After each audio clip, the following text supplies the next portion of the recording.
పెళ్ళికో, ఒక పేరంటానికో, ఒక ఫంక్షన్‌కో, వాటికో, వీటికో, వేటికో మాత్రం సెలవులు పెట్టడం కొరకు సిద్ధంగా ఉంటావు గానీ,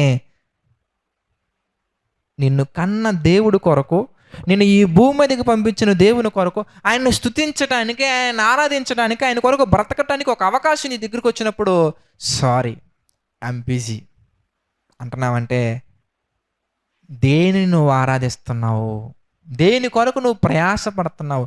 ఏవండీ సెలవులు పెట్టేస్తే ఎలాగని నన్ను నమ్ముకొని కంపెనీ ఆధారపడి ఉంది కదండీ!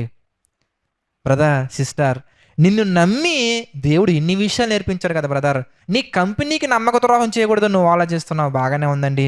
నిన్ను నమ్మి నీ కొరకు దేవుడు ఎన్నో విషయాలు నేర్పిస్తే, ఈ వాక్యాన్ని ప్రజల్లోకి తీసుకెళ్ళడానికి, నేర్చుకోవడానికి, ఈ వాక్యాన్ని నీ జీవితంలో అప్లై చేసుకోవడానికి ఒక గొప్ప సువర్ణ అవకాశం నీకొచ్చినప్పుడు, దేనిని త్యాగం చేస్తున్నావు గానీ దానిని త్యాగం చేయట్లేదంటే